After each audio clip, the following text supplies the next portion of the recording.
எல்லாருக்கும் வணக்கங்க. இன்னைக்கு அனிதா புஷ்பாவனம் யூடியூப் சேனலில் உங்களை எல்லாம் சந்திக்கிறதுல ரொம்ப ரொம்ப மகிழ்ச்சி. இன்னைக்கு உங்களுக்கு பீஸ் கிரேவி, அதாவது பட்டாணி குருமா செஞ்சு காமிக்க போகிறேன். நிறைய பேர் என்கிட்ட பட்டாணியில் ஏதாவது செஞ்சு காமிங்கன்னு சொல்கிறாங்க. சரி, அந்த பட்டாணி குருமா பார்த்தீங்கன்னா சப்பாத்திக்கும் பொருத்தமாக இருக்கும். எந்த வெரைட்டி சப்பாத்தி செஞ்சாலும் பொருத்தமாக இருக்கும். அப்புறம் எந்த வெரைட்டி ரைஸ் செஞ்சாலும், அதாவது ஃப்ரைட் ரைஸு இல்லை ஜீரா ரைஸு, எந்த ரைஸ் செஞ்சாலும் அது பொருத்தமாக இருக்கும். அந்த மாதிரி ஒரு குருமா சொல்லித்தர போகிறேங்க. முதல்ல அதற்கு தேவையான பொருட்கள் என்னென்னு பார்த்துடலாமா?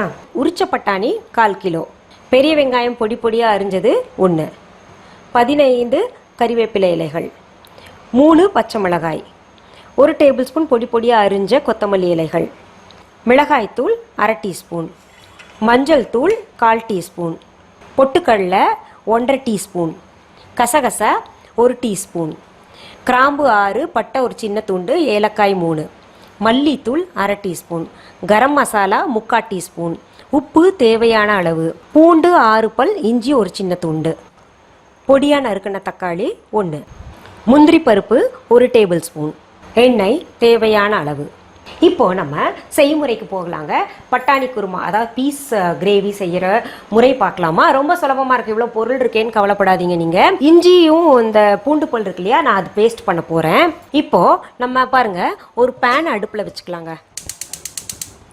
அடுப்பை பற்ற வச்சுட்டேன். அடுத்தது கொஞ்சம் எண்ணெய் விட்டுக்கலாங்க. அதில் என்ன பண்ணலாம், இந்த கிராம்பு ஏலக்காய் பட்டை இருக்கு இல்லையா, அதை போட்டுக்கலாம். அப்புறம் பச்சை மிளகாய் போட்டுக்கலாங்க, பொட்டுக்கடலை போட்டுக்கலாம், கசகசா போட்டுக்கலாங்க, முந்திரி பருப்பு போட்டுக்கலாம். இதை எல்லாத்தையும் வறுத்து எடுக்கணும். பாருங்கள், நல்லா வறுத்தாச்சு. அந்த முந்திரி பருப்பெல்லாம் நல்லா அந்த நிறம் மாதிரி ஒரு மாதிரி ப்ரௌனிஷாக வந்திருக்குல்ல. கசகசா எல்லாமே நல்லபடியாக வறுத்தாச்சு. இப்போ நம்ம இதை இறக்கி ஆற விடலாங்க. இப்போ பாருங்கள், நல்லா ஆறிடுச்சு. நான் ஒரு சின்ன மிக்சி ஜாரில் போட்டு அரைக்க போகிறேன். இப்போ பாருங்கள், நம்ம அந்த முந்திரி பருப்பு மிக்சர் இருந்துச்சு இல்லையா, அந்த மசாலா அரைச்சிட்டேன். நல்லா பேஸ்ட்டாக இருக்குது. அது கொஞ்சம் தண்ணி ஊற்றி நம்ம அரைக்கணுங்க.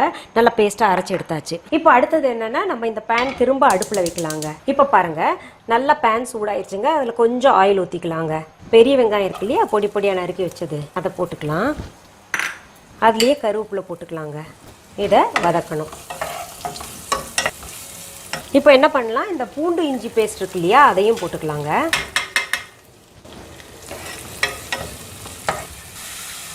இப்போ பாருங்கள், இந்த பூண்டு இஞ்சி வெங்காயம்லாம் பாதி வதக்கிட்டோம். நம்ம கொஞ்சம் பச்சை வாசனை போயிடுச்சு.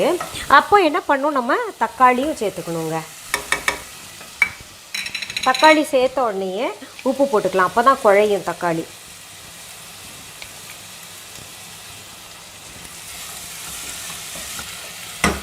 இப்போ தக்காளி நல்லா ஜூஸ் விடணுன்னு நம்ம மூடி வச்சிடலாம். இப்போது நம்ம திறந்து பார்க்கலாம். பாருங்கள், தக்காளி கொஞ்சம் குழஞ்சிருக்குல்ல. உங்களுக்கு புதுசாக சமைக்கிறவங்க நடுநடுவில் கூட எடுத்து பார்த்துக்கோங்க அதை.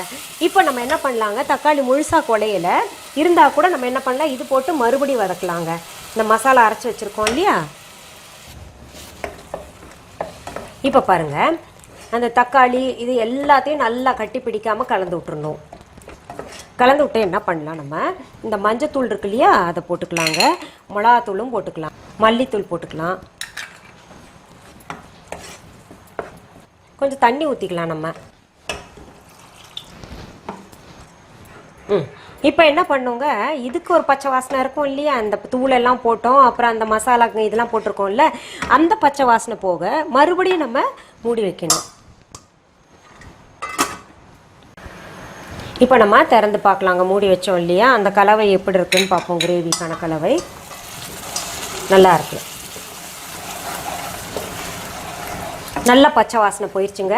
ஏற்கனவே வேறு நம்ம எண்ணெய் போட்டு வறுத்துருக்கோம், வதக்கி தான் எல்லாம் யூஸ் பண்ணோம் இல்லையா. இப்போ பாருங்கள், இதில் இன்னும் கொஞ்சம் நம்ம தண்ணி சேர்த்துக்கலாம்.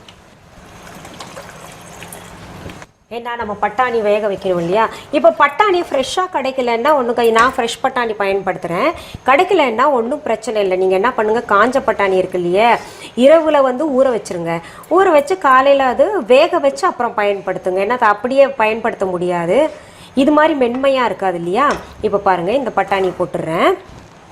பட்டாணி போட்டு கொத்தமல்லி இலைகளும் போட்டுடலாம். அது போட்டு கரம் மசாலாவும் போட்டுடலாங்க. அப்புறம் நடுவில் உப்பு பார்த்துக்கலாம்.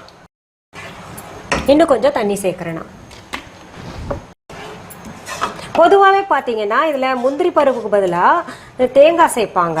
இப்போ கடைகளில் ஹோட்டல்லாம் தேங்காய் பெரும்பாலும் சேர்க்க மாட்டாங்க. ஏன்னா அது செஞ்சு வச்சா கெட்டு வருமோன்னு சொல்லிட்டு அவங்க சேர்க்கறதில்ல.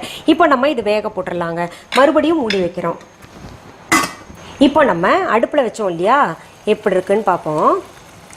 அநேகமாக சரியாக இருக்கும். நல்ல மனம் வரும் பாருங்கள். இந்த திக்னஸ் நமக்கு போதும். அடுப்பு அணைச்சிடுறேன் நான். இங்கே பாருங்கள், இந்த ஃப்ளோ இருந்தால் தான் நமக்கு ரைஸ் ஊற்றி சாப்பிடவோ, ஃப்ரைட் ரைஸ் இல்லாட்டி ஜீரா ரைஸ் ஊற்றி சாப்பிடவோ, இல்லை சப்பாத்திக்கு தொட்டுக்கவோ சரியாக இருக்கும். இப்போ நான் இறக்கிடுறேன்.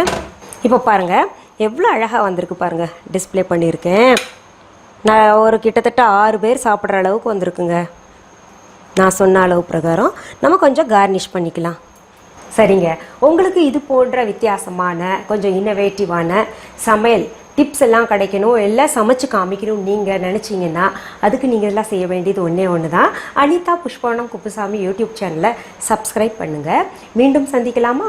நன்றி, வணக்கம். அன்பான வாடிக்கையாளர்களே, உங்கள் விஹா ஸ்டோரில் பூஜை பொருட்கள், சிலைகள், ராசிக்கற்கள், வாஸ்து பொருட்கள், விதைகள், பாரம்பரிய அரிசி வகைகள், சிறுதானியங்கள், ஆர்கானிக் பொருட்கள், மூலிகை எண்ணெய், மளிகை பொருட்கள், மரச்செக்கு எண்ணெய், மரப்பொருட்கள், வெள்ளி ஆபரணங்கள், கிஃப்ட் ஆர்டிகல்ஸ், காட்டன் மற்றும் பட்டு புடவைகள், காட்டன் சுடிதார்கள், பட்டு பாவாடை, குழந்தைகளுக்கான விளையாட்டு பொருட்கள், ஹை குவாலிட்டி இமிடேஷன் நகைகள், வீட்டு உபயோக பொருட்கள், ஜூட் பேக்ஸ், ஹேண்ட்மேட் சோப்ஸ், அழகு சாதன பொருட்கள், சிறுதானிய பிஸ்கெட்டுகள், ஹோம் அப்ளையன்சஸ், இன்னும் பற்பல பொருட்கள் விற்பனைக்குள்ளது.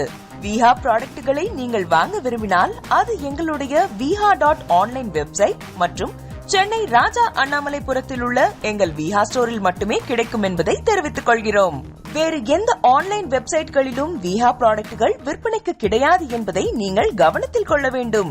எங்கள் விஹா ஸ்டோரின் விலாசத்தை கண்டறிய கூகுள் மேப்ஸில் விஹா ஸ்டோர் என்று டைப் செய்தால் வழியை கண்டறியலாம்.